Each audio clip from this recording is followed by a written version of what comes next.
Hello friends, welcome to programming door. माझं नाव आहे अमित बोरकर आणि आजच्या या सेशनमध्ये आपण पायथॉन लिस्ट कॉम्प्रिहेन्शन्स म्हणजे काय ते बघणार आहोत. तुम्हाला जर आठवत असेल तर लिस्टच्या ट्युटोरियलच्या वेळेला मी त्याच्यात तुम्हाला सांगितलं होतं की आपण कॉम्प्रिहेन्शन्सबद्दल नाही बोलणार आहोत आता. तर ह्या ट्युटोरियलमध्ये आपण लिस्ट कॉम्प्रिहेन्शन्स म्हणजे काय हे नीट समजून घेणार आहोत. तर लिस्ट कॉम्प्रिहेन्शन्स म्हणजे नक्की काय असतं? तर it provides a concise way to create lists. म्हणजे कॉम्प्रिहेन्शन्स आपण कधी यूज करणार आहोत फ्रेंड्स, तर जेव्हा आपल्याला लिस्ट क्रिएट करायची आहे त्यावेळेला. So here I am not talking about tuple, set, dictionary. I am just talking about list. So मला जर लिस्ट क्रिएट करायची असेल तर I can use list comprehensions. मग त्याच्यामध्ये काय असतं, तर list comprehensions it generally consist of brackets. लिस्टची जशी आपण स्क्वेअर ब्रॅकेट देतो तशा टाईपची ब्रॅकेट, ज्याच्यामध्ये there will be an expression, म्हणजे काहीतरी एक एक्सप्रेशन लिहिणार आपण, which will be followed by for clause. जसं फॉर लूप असतं तशा टाईपचा फॉर क्लॉज येईल, आणि then 0 or more for or if clauses. Okay, म्हणजे आपण हे जे स्टेटमेंट लिहित असतो ना, फॉर वगैरे, इफ, तर त्या टाईपचे आपल्याला त्याच्यात लिहिता येतात. फाईन. सो हे डेफिनेशन जरी नाही कळाली तरी एका छोट्याशा सिंटॅक्सवरून मी तुम्हाला तो एक्सप्लेन करतो. तो दिसतं ना, ते कसं दिसणार आहे, तर इथे तुम्हाला स्क्वेअर ब्रॅकेट दिसते जी आपण लिस्टच्या केसमध्येच वापरतो. So here it is expression. इथे आपलं एक्सप्रेशन जाणार आहे. मग पुढे फॉर, जो आपला स्टँडर्ड कीवर्ड आहे, आयटम इन लिस्ट, आपण असंच म्हणतो ना, for item in list, for A in list, आणि पुढे इफची कंडिशन. अशा मल्टिपल इफ पण देता येतात किंवा मल्टिपल फॉर पण आपल्याला लिहिता येतात. So what we will do is, आपण सोपे एक्झाम्पल्स पासून सुरू करूयात. ठीक आहे, आणि आपण जास्तीत जास्त एक्झाम्पल्स बघूयात लिस्ट कॉम्प्रिहेन्शन्सचे, म्हणजे तुम्हाला ते किती पॉवरफुल आहे ते कळेल. फाईन. मी आत्ताच तुम्हाला सांगतो की पायथन या लँग्वेजमध्ये if there is one feature which is more powerful, which is generally use, किंवा जे जास्त पॉप्युलर आहे पायथनमध्ये, so that one of that thing is list comprehension, जे खूप हेवीली यूज केलं जातं. पण त्याच्यासाठी आहे ना, आपल्याला ते कळलं पाहिजे की ते कसं यूज करायचं किंवा रादर कसं बिल्ड करायचं. फाईन. सो आता आपण काय करूयात, आपण काही एक्झाम्पल्स बघूयात. त्या एक्झाम्पल्समध्ये आपण लिस्ट क्रिएट करायचा प्रयत्न करूयात युझिंग लिस्ट कॉम्प्रिहेन्शन्स, आणि मग तुमच्या लक्षात येईल की ते किती सोप्या पद्धतीने तुम्हाला करता येते. लेट अस इमॅजिन की आपल्याला एक लिस्ट बनवायची आहे. त्या लिस्टमध्ये ना आपल्याला 1 to 10 असे नंबर्स हवेत. फाईन. मग जनरली तुम्ही म्हणाल की ठीक आहे, मग आपण असं करूयात 1 2 3. नाही, असं नाही करायचं मला, कारण की तो आकडा नंतर मी चेंज पण करू शकतो. तो n पण असू शकतो, जो की मी सांगेन की 10 नंबर्स बनवा. मी असंही म्हणू शकेन की नाही, मला आता 15 हवेत. सो मला असं हार्ड कोडिंग नको आहे की तुम्ही L इज इक्वल टू 1 2 3 असं लिहित जाणार. मग त्या केसमध्ये आपण काय करतो, टिपिकली आपण फॉर लूप लिहितो. सो इथे मी आता कसं लिहिणार आहे, फॉर ए इन रेंज 1,11. आता हे तुम्हाला माहिती आहे की मी असं का करतोय, बरोबर. सो इथे मी जर म्हटलं फॉर ए इन रेंज 1,11, आपल्याला माहिती आहे रेंज 1 to 10 असणार आहे. जर का इथे मी म्हटलं प्रिंट ए, तर आउटपुट काय येणार आहे 1 पासून 10 पर्यंत, आणि हीच गोष्ट आपल्याला लिस्टमध्ये टाकायची. तर मी काय करतो, एक एम्प्टी लिस्ट बनवतो आधी, बरोबर. ती मी प्रिंट केली तर आपल्याला माहिती आहे की त्याच्यामध्ये काहीच नाही आहे. आता काय करतो, आता मी परत तेच लूप लिहितो की फॉर ए इन रेंज 1,11, आणि आता मी ते प्रिंट नाही करत, तर मी म्हणतो लिस्ट म्हणजे एल डॉट अपेंड फंक्शन आठवत असेल तुम्हाला, ए, की तो लिस्टमध्ये अपेंड कर फक्त. आणि आता जर मी माझी लिस्ट प्रिंट केली ना, तर बघा 1 पासून 10 पर्यंत हे नंबर्स आलेले आहेत. फाईन. सो एक्झाम्पल सिंपल होतं की मला 1 ते 10 असे नंबर माझ्या लिस्टमध्ये पाहिजे. त्याच्यासाठी तुम्हाला माहिती आहे की आपल्याला लूप लिहिता येईल. तुम्ही परत विचार करत असाल की आपण डायरेक्टली 1 to 10 का नाही लिहिलं त्याच्यामध्ये, तर सांगायचं आहे की हा जो नंबर आहे हा माझा चेंज होऊ शकतो. हे जर मी तुम्हाला म्हटलं 50 करा, तर इथे फक्त 50 झालं की तुमचं काम सोपं होऊन जाईल. तुम्हाला हे टाईप करायची गरज नाही एवढं सगळं, बरोबर. तो लूपने आपण ते लॉजिक लिहिलं. पण मग हे लॉजिक अजून सोप्या पद्धतीने आपल्याला लिहिता येतं, ज्याला म्हटलं जातं लिस्ट कॉम्प्रिहेन्शन. फाईन. मग ती कसं करणार, तर लेट्स से मला L2 जी की दुसरी लिस्ट आहे ती बनवतोय मी, आणि मला 1 to 10 असेच नंबर हवेत. मग आता मी कसं लिहितोय बघा. तर त्याचा सिंटॅक्स कसा होता आपल्याकडे, की तुम्हाला जर आठवत असेल तर की एक्सप्रेशन, पहिल्यांदा येतं एक्सप्रेशन. मग एक्सप्रेशन काय, तर एक्सप्रेशनमध्ये मी व्हेरिएबलचं नाव दिलं की मला ए पाहिजे. बरं, ए कशासाठी पाहिजे, किंवा एवर काही लावायचं का तुम्हाला लॉजिक, तर मी म्हणणार आहे I want to get a for a, म्हणजे असे सगळे a in range 1,11. Fine. Iterate करतो मी. हे बघा आता ते समजून घ्या काय केलंय मी. इथे काय म्हणतो एक्सप्रेशन काय माझं ए, म्हणजे मला ए ची व्हॅल्यू दे. बरं ठीक आहे, व्हॅल्यू देतो मी. कशी घेऊ मी व्हॅल्यू? तर ह्या लॉजिकने घे ती व्हॅल्यू. म्हणजे काय?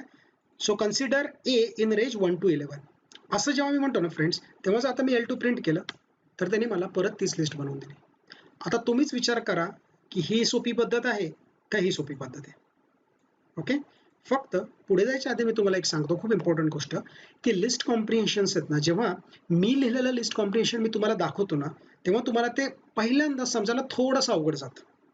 पण बिलीव्ह मी त्याचे 2 ॲडव्हान्टेजेस असतात. एक म्हणजे ते खूप कॉम्पॅक्ट फॉर्ममध्ये लिहिता येतं आपल्याला, म्हणजे असं फॉर लूप वगैरे लिहिण्यापेक्षा ते एका लाईनमध्ये लिहितो आपण. दुसरं, it usually works very fast than a for loop. ते फॉर लूपपेक्षा जास्त फास्ट वर्क होतं. ओके, सो हे लक्षात ठेवायचं की आपल्याला हे इथे जे काही केले आपण तेच इथे आपण लिस्ट कॉम्प्रिहेन्शन यूज करून केलेलं आहे. फाईन. म्हणजे आता सपोज मला अजून एक लिस्ट बनवायची ज्याला मी म्हणतो L3. ओके, आणि मी तुम्हाला रिक्वायरमेंट दिली की L3 मध्ये ही जी लिस्ट आहे तुमची L2, त्यातले सगळे इव्हन नंबर्स घ्या. म्हणजे 2, 4, 6, 8, 10 हे सगळे नंबर्स घ्या. आता तुम्हाला माहिती आहे की हे परत तुम्ही लूपने लिहू शकता. करेक्ट, म्हणजे आपण परत लूप लिहू की for b in let say L3 आणि मग त्याच्यावर काहीतरी लॉजिक लावणार. मग तसं करण्यापेक्षा आपण परत लिस्ट कॉम्प्रिहेन्शन्सनी थर्ड लिस्ट आपली बनवू शकतो. बरोबर. मग त्याच्यासाठी आपलं एक्सप्रेशन काय असणार आहे? तर मला लेट से एज दे. So A is my expression, give me the value of A. बरं, फॉर ए इन, तर ए कशातून घ्यायचं आपल्याला? L2 मधून घ्यायचं आहे, कारण आता ही लिस्ट ऑलरेडी आहे ना आपल्याकडे L2. So give me A for A in L2. एवढंच जर घेतलं तर 1 to 10च येतील परत. मग आता मला कंडिशन पण हवी आहे, मग त्याच्या पुढे आपण इफ क्लॉज वापरू शकतो. सो मी इथे लिहू शकतो इफ. मग इफची कंडिशन काय आहे तुमची? तर मी इथे म्हणतो की if A mod 2 equal 0. Sorry, oh print केला 0. म्हणजे मी ते काय म्हणतो बघा की मला ए ची व्हॅल्यू दे. ओके, देतो. कुठून घेऊ मी A? So for A in L2, म्हणजे प्रत्येकाला तो लूप कसं चालतं आपलं तसंच प्रत्येक एलिमेंट तो आपल्याला देत राहील. पण आपण पुढे त्याला कंडिशन पण लावली. तिथे आपण काय म्हणालो की if A mod 2 happens to be equal to 0, जर तो 2नी डिवाइड होत असेल तर दे. आता जर मी ही तिसरी लिस्ट तुम्हाला दाखवली ना फ्रेंड्स, तर त्याच्यामध्ये बघा 2, 4, 6, 8, 10 एवढेच नंबर्स आले. फाईन. म्हणजे त्यांनी काय केलं, त्यांनी ही पूर्ण लिस्ट स्कॅन केली आणि यातले सगळे एलिमेंट्स याच्यात घेताना हे लॉजिक लावलं की they should be divisible by 2. तसंच तुम्ही मग ऑड नंबरचं लॉजिक लावू शकता किंवा प्राईम नंबर्स माहिती असेल तर प्राईम नंबरचं लॉजिक लावू शकता. अशा कुठल्याही प्रकारचं लॉजिक आपल्याला त्याच्यावर लावता येऊ शकतं. अजून एक सिम्पल एक्झाम्पल देतो ज्याच्यामध्ये लेट से आपल्याकडे काही डेटा आहे. सो इथे किंवा एक स्ट्रिंग घेतो मी. माझ्याकडे एक स्ट्रिंग आहे आणि ह्या स्ट्रिंगमधलं प्रत्येक कॅरेक्टर मला घेऊन ॲक्च्युली लिस्ट बनवायची आहे. सो माझ्या लिस्टमध्ये INDIA असं मला सेपरेटली हवं आहे. फाईन. मग आता टिपिकली आपण जर लिस्ट बनवली असती लूप घेऊन, तर दाखवतो मी त्याचा कोड कसा लिहिला असता. सो आपण म्हणालो असतो for every let say x in A. ठीक आहे, काय करू मग मी? हां, तर मग मी इथं म्हणणार आहे L dot append x. Correct.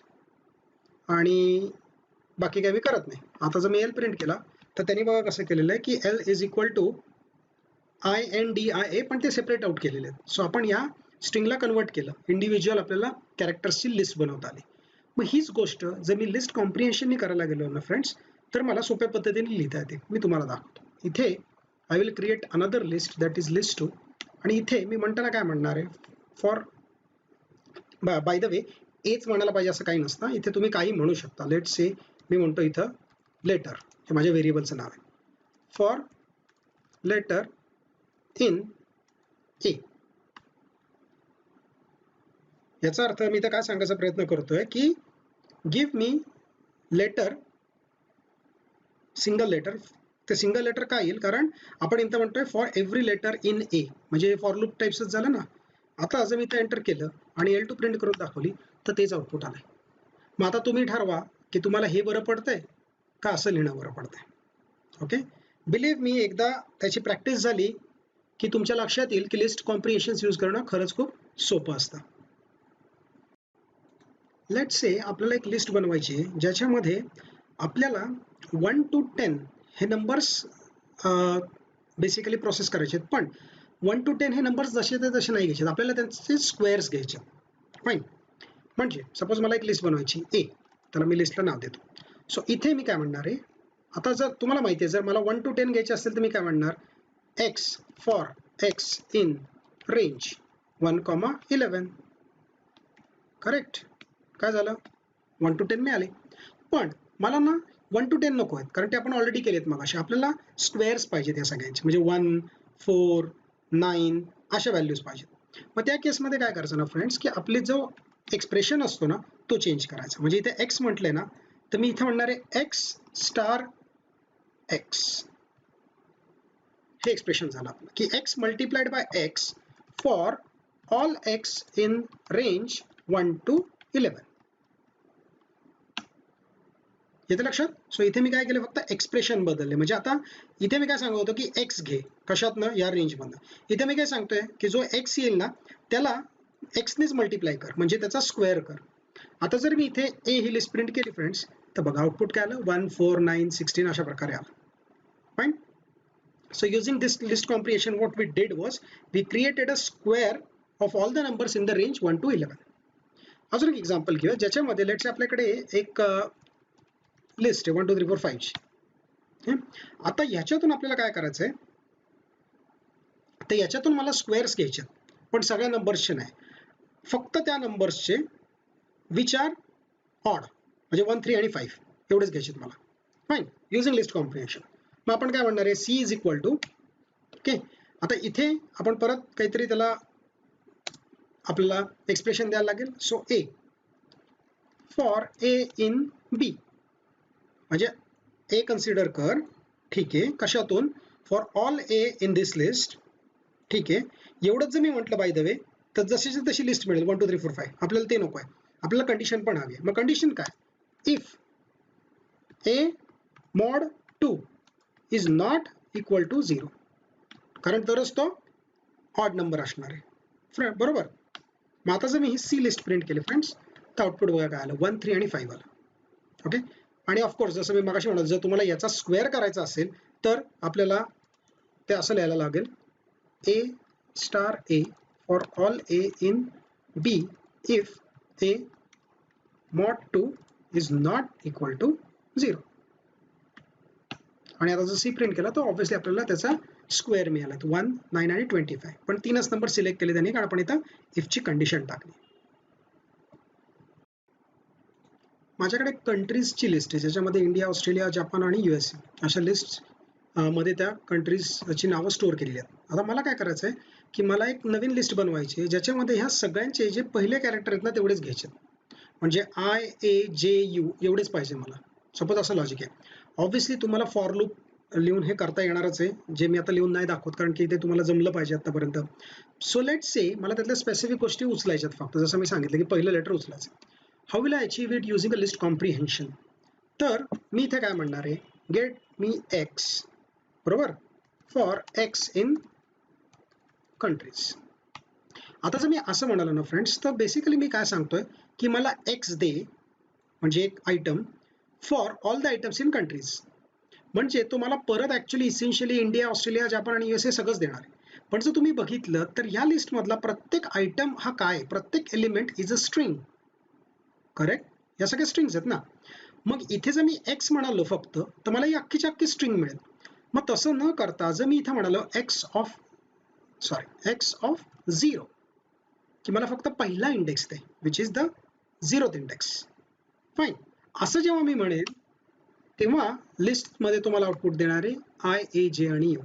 So individually basically आपण काय केलं, तर आपण त्याचे पहिला इंडेक्स ऍक्सेस करून फक्त ते वाले कॅरेक्टर रीड करता आला. So this is how you can do it. Obviously तुम्ही हे लूपने पण करू शकता. आणि अजून याच्यामध्ये आपल्याला काही फंक्शन्स पण वापरता येऊ शकतात. म्हणजे फॉर एक्झाम्पल आता मी त्या लिस्ट स्टोअर नाही करत, डायरेक्टली असंच लिहितो. For example here if I say x dot lower, की मला लोअर केसमध्ये हवं आहे काय, for all x which are present in ए, म्हणजे ए या लिस्टमध्ये जेवढे काही एलिमेंट्स आहेत त्याला एक्स पकड प्रत्येक एलिमेंटला, आणि त्याचा लोअर केसला कन्वर्ट कर. जेव्हा मी असं म्हणतो तेव्हा तो मला इमिजिएटली सगळ्यांना लोअर केसमध्ये कन्वर्ट करून त्या व्हॅल्यूज रिटर्न करणार. फाईन. सपोज त्या लोअर केसमध्ये असेल त्या अप्पर केसमध्ये पाहिजेत, obviously you can also say for x in A, त्याचा फारसा आता गरज नाही कारण ऑलरेडी ए मध्ये सगळे अप्पर केसेस आहेत. पण अशी जर वेळ आली की तुम्हाला सगळ्यांनाच स्मॉल केसमध्ये किंवा अप्पर केसमध्ये करायचे, so you can use this functions.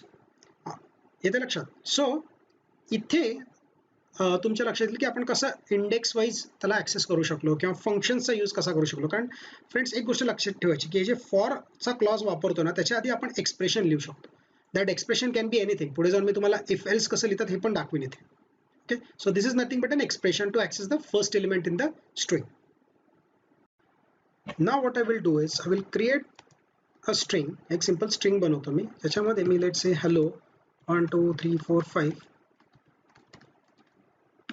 असं स्टोअर केलं. आता मला ह्याच्यातून काय करायचं आहे, ह्याच्यातून मला जे नंबर्स आहेत ना ते बाहेर काढून त्याची एक स्ट्रिंग बनवायची, त्याचं लिस्ट बनवायची, सॉरी त्याची लिस्ट बनवायची. Fine. So for that what I have to do is let's say n is equal to x for x in string. बरोबर.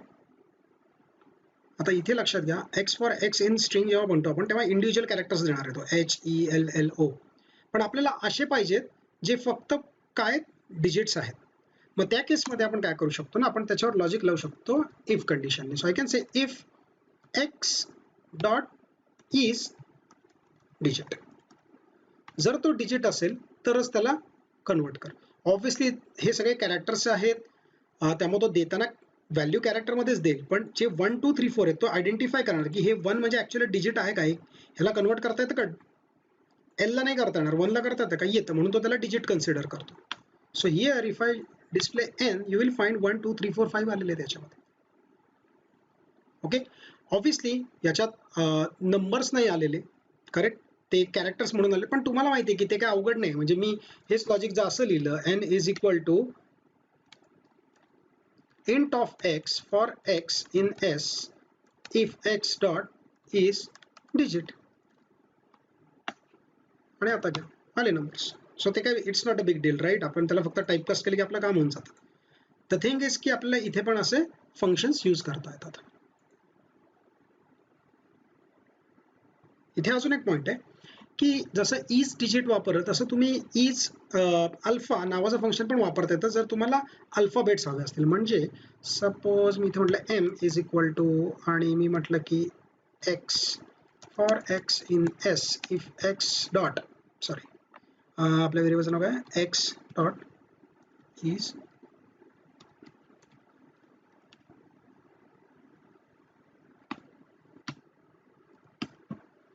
तर त्यांनी हॅलो वर्ल्ड हे इंडिव्हिज्युअल अल्फाबेट्स आपल्याला घेऊन दिले कारण ते अल्फाबेट्स आहेत. त्या केसमध्ये त्यांनी 1 2 3 4 जे काही व्हॅल्यूज होत्या त्या इग्नोर केल्या कारण ते डिजिट्स आहेत. ओके, इथं तुम्हाला एक लक्षात घ्या फ्रेंड्स, मी परत एकदा आय विल रिइटरेट, हे जे कम्प्लीट आहे हे स्ट्रिंगच आहे, पण आपण त्याच्यातही आपल्याला जर नंबर काही असतील फाइंड आउट करायचे असेल ते असे फाइंड आउट करता येतात. हा प्रयत्न आहे. डोंट थिंक की याच्यामध्येच इंटिजर पण आहे आणि याच्यामध्येच अल्फाबेट पण आहे का, नाही. This is a complete string. पण Python allows us to identify की त्याच्यामध्ये जे आहेत ते डिजिट आहेत का अल्फाबेट्स आहेत असं आपल्याला आयडेंटिफाय करता येतं. Let us say I have a list in which I have some numbers. याच्यामध्ये काही नंबर्स आहेत 1 5 8 12 आणि 17. याच्यापासून मला एक लिस्ट बनवायची आहे. त्या लिस्टमध्ये ना फ्रेंड्स आपल्याला काय करायचं आहे, जर एखादा नंबर इवन असेल ना तर इवन नावाची स्ट्रिंग त्या लिस्टमध्ये ॲड करायची आणि ऑड असेल तर ऑड नावाची स्ट्रिंग त्या लिस्टमध्ये ॲड झाली पाहिजे. मग त्याच्यासाठी how will I use a list comprehension. So what I will do here is नाव, आता नीट ऑब्झर्व करा. पहिल्यांदा आपण काय लिहितो लिस्ट कॉम्प्रिहेन्शनच्या आतमध्ये, तर that is nothing but an expression. So इथे मी एक एक्सप्रेशन लिहितो आता की even if let's say I mod 2 is equal 0 else odd. हे कम्प्लीट एक्सप्रेशन आहे बरं का, कारण अजून फॉर आलंच नाहीये, बरोबर आहे ना. सो फॉरच्या आधी आहे ते सगळं एक्सप्रेशन आहे. सो एक्सप्रेशन काय सांगते की give me the string even if I mod 2 is equal to 0 else give me odd. पण हे आय कोड कुठे आहे, राईट, प्रोसेसिंग कसं करायचंय. सो फॉर याच्या पुढे आपण कसं म्हणणार, फॉर आय इन एन, कारण एन आपल्याकडे ऑलरेडी आहे ना. सो आपण काय सांगतो बेसिकली की प्रत्येक आय जो एन मध्ये आहे त्याच्यासाठी हे एक्सप्रेशन सॉल्व्ह कर. आणि आता मी हिट केलं एंटर आणि if I show you the list, see केलं का त्याने बरोबर. 1 is odd, 5 is odd, 8 is even, 12 is even, 17 is odd. Fine. So अशा प्रकारे आपल्याला इथे सुद्धा एक्सप्रेशन लिहिता येतं. ओके, एकच गोष्ट सांगतो फ्रेंड्स, लिस्ट कॉम्प्रिहेन्शन जेवढी प्रॅक्टिस कराल तेवढं कमीच आहे आणि त्याच्यात खूप सारी व्हरायटी आपल्याला यूज करता येते. मला जेवढे शक्य आहे तेवढे मी एक्झाम्पल्स घेतलेत किंवा घेतोय, म्हणजे तुम्हाला कॉन्सेप्च्युअली त्या गोष्टी क्लिअर होतील. ओके, पण ते तुम्हाला जास्त हँड्स ऑन केलं पाहिजे तरच तुम्ही कम्फर्टेबल होणार list comprehension. Fine. Let me take another example. इथे मी काहीतरी व्हॅल्यूज घेतो 1 2 3 4 5 6 आणि 7. ओके, आता ह्याच्यामध्ये मला काय करायचं ना, याच्यामध्ये मला नंबर्स सिलेक्ट करायचे जे इव्हन नंबर आहेत. फाईन, म्हणजे त्याच्यासाठी मग मी कसं लिस्ट बनवणार, आता मी स्टोर नाही करत, डायरेक्टली मी लॉजिक लिहितो, लिस्ट कॉम्प्रिहेन्शनच लिहितो. So A for A in L if A mod 2 equal 0. Correct, एवढंच आहे आपलं लॉजिक. मग हे असं म्हटलं की तुम्हाला 2 4 आणि 6 देणार, बरोबर ना, कारण तेच इव्हन नंबर आहेत. पण मला असं पण एक लॉजिक पाहिजे होतं की इव्हन नंबर तर मला पाहिजेत, पण मला 3च्या वरचे पाहिजेत, 3च्या खाली असेल तर नको आहे. कळते का तुम्हाला, म्हणजे अजून एक इफची कंडिशन मला लावायची. So what I can do here is I can say A give me A for A in list L if A mod 2 equal 0. पुढे देऊन मी अँड किंवा ऑर असं लिहू शकत नाही. ओके, सो मला परत इफच द्यायला लागतो. If A is greater than 3. आणि आता जर तुम्ही बघितलं त्यांनी 4 आणि 6 दिला, कारण 2 स्किप झाला because 2 is not greater than 3. आलं लक्षात? सिंटॅक्सच्या वेळेलाच सांगितलं होतं की फॉर लूपच्या पुढे परत फॉर किंवा इफ येऊ शकतं. Fine. Let me take another example. Let's say माझ्याकडे कलरचा एक लिस्ट आहे कलरची. लेट्स से रेड, त्याच्यानंतर मी इथे म्हणतोय ग्रीन, त्यानंतर इथे म्हणतो येल्लो, व्हायलेट, ब्लू, अशी एक लिस्ट बनवलेली आहे. तर मला एक लेट्स से RGB, आता तुम्हाला माहिती आहे RGB म्हणजे रेड ग्रीन आणि ब्लू, कारण आपले सगळे कलर्स हे या 3चं कॉम्बिनेशनच असतात वेगवेगळ्या रेशोमध्ये. सो इथे मला अशी एक लिस्ट बनवायची आहे ज्याच्यामध्ये फक्त रेड ग्रीन किंवा ब्लू असतील तरच व्हॅल्यूज घ्यायच्या मला यातल्या. म्हणजे वरचे जे कलर्सचा जो आपली लिस्ट आहे त्यातनं फक्त रेड ग्रीन किंवा ब्लू एवढंच घ्यायचं आहे. मग त्या केसमध्ये how I can write it, give me C, correct, again it's an expression, give me C for C in colour. बरोबर, हे सिंपल झालं. आता असं जर मी एंटर हिट केलं तर सगळ्याच व्हॅल्यूज मिळतील आपल्याला. आपल्याला तसं नको, आपल्याला काहीतरी कंडिशन पाहिजे. मग कंडिशन काय, तर इफ सी इन, आणि मग इथे मी त्याला एक टपल देतो की इज इट रेड, ग्रीन किंवा ब्लू. सॉरी, म्हणजे काय की वरती जी लिस्ट आहे त्याच्यामध्ये यातल्या कुठल्या व्हॅल्यूज असतील तरच मला दे. Fine. So if I hit enter आणि इफ आय डिस्प्ले RGB, त्याच्यामध्ये त्यांनी रेड ग्रीन आणि ब्लू याच व्हॅल्यू घेतल्या. म्हणजे थोडक्यात आपण एक सबसेट वरती सर्च केल्यासारखं झालं ना थोडक्यात, येते का लक्षात? So this is how we can also use list comprehensions, की ज्याच्यामध्ये इन असं वापरलं गेलंय. फाईन. पण हे फॉर इन नाहीये, हे लक्षात ठेवायचं पॉईंट तो आहे. फॉर इन टिपिकली येतच आपलं, पण इथे आपण इफ सी इन, जसं नॉट इन इन असं करतो आपण तसे. म्हणजे सिंपल आहे. सपोज मी जर इथे म्हटलं, हे कॉपी करतो मी आता, and I will say N is equal to, इथं पेस्ट केलं मी आणि इथे इनच्या ऐवजी म्हटलं नॉट इन, तर असे सगळे कलर्स मिळतील जे रेड ग्रीन आणि ब्लू नाही आहेत, म्हणजे येल्लो आणि व्हायलेट. बरोबर आहे, आणि इन आणि नॉट इन एक्झॅक्टली उलटं करतं रिझल्ट, हे तुम्हाला माहिती आहे. Fine. So I hope this is clear की किती वेगवेगळ्या पद्धतीने आपण हे लिस्ट कॉम्प्रिहेन्शन्स ऍक्च्युअली लिहू शकतो आणि कशा लिस्ट बनवू शकतो. ओके, पण एकच गोष्ट लक्षात ठेवायची, what is the purpose of doing this. The purpose is to create list बनवायची असते, म्हणून आपण लिस्ट कॉम्प्रिहेन्शन्स यूज करतो. Let us summarize what we have learned in Python list comprehensions. So list comprehensions is an easy way to create lists. Correct? तुम्ही बघितले खूप concise, compact way list create करायचा. It is generally faster and more compact than using loops. कारण ते त्याचा form जर तुम्ही बघितलं तर बघा ना किती कमी कोड लिहायला लागला आपल्याला. Okay, so it's more compact and it is generally faster than using actual loops. However, remember one thing, avoid using very long list comprehensions as it might become difficult to understand. Okay, the code should also be user friendly. आपण जेव्हा coding करतो as a developer लक्षात ठेवा, coding करताना जेवढं logic compact असलं पाहिजे, त्याच्यानंतर ऑप्टिमाइज असलं पाहिजे, ही जेवढी एक त्यातला सत्यपणा आहे, त्यातली दुसरी गोष्ट ही पण आहे की तुमचा कोड असंही नका लिहू की दुसऱ्या व्यक्तीने तो वाचला तर त्याला कळणारच नाही की काय केलं गेलंय. कोड सुद्धा युजर फ्रेंडली असला पाहिजे. जो दुसरा डेव्हलपर तुमच्या कोडवर काम करेल 6 महिन्यांनी, त्याला सुद्धा बऱ्यापैकी कळलं पाहिजे की तुम्ही काय लिहिलंय. ओके, म्हणूनच आपण कॉमेंट्स लिहितो किंवा असं कोडिंग कन्व्हेन्शन्समध्ये सांगतात की तुम्ही कॉमेंट्स लिहा प्रोग्राममध्ये. Okay, so you should avoid using very long list compression. खूप मोठं लिस्ट कॉम्प्रेशन करायची गरज नाहीये, कारण मग ते समजायला अवघड होतं. एक इम्पॉर्टंट पॉईंट लक्षात ठेवायचा की every list comprehension can be written in form of a loop. जेवढे आपण लिस्ट कॉम्प्रिहेन्शनचे एक्झाम्पल बघितले ते सगळे मला लूपनी लिहिता येतील, पण गरजेचं नाही की प्रत्येक लूप मला लिस्ट कॉम्प्रिहेन्शनने लिहिता येईल. Okay, there could be complexities which can be only resolved with the help of a loop. Fine. So असाइनमेंट्समध्ये आपल्याला काय करायचं आहे, तर सिम्पल एक्झाम्पल आहे की एक लिस्ट आहे आपल्याकडे, त्याच्यामध्ये 4 कंट्रीज आहेत. So create another list which contain the lengths of the strings present in the first list. म्हणजे मला या सगळ्यांची लेंथ हवी आहे आणि त्याची एक लिस्ट बनवा. Fine, this is self explanatory. India जो आहे त्याची लेंथ आहे 5, तर माझ्या नवीन लिस्टमध्ये 5 असलं पाहिजे. Similarly for other countries. So use a list comprehension for this. Then a list contains some numbers, काही नंबर्स दिलेत मी. Create another list which contains only those numbers which are divisible by 5 completely. 5 नाही, यातलं कोणाकोणाला divide होतं completely, तेच मला फक्त पाहिजे. सो 5, 45 आणि 65. That's it for list comprehension. So तुम्हाला याची जर प्रॅक्टिस करायची असेल फ्रेंड्स तर असाइनमेंट करा, पण जेवढे डेमोज मी दाखवले तेवढे सगळे ट्राय आउट करून बघा, तरच तुमच्या लक्षात येईल की लिस्ट कॉम्प्रिहेन्शन कसं वर्क करतं किंवा कसं यूज करायचं. Okay, so will stop in this tutorial for this. Next ट्युटोरियलमध्ये will start learning about Python functions. Fine, which is again a very important topic. Okay, so yes, video आवडला असेल तर please like करा, subscribe केलं नसेल तर subscribe करा आणि तुमच्या फ्रेंड्स बरोबर शेअर करा. So until we meet next time, take care, goodbye.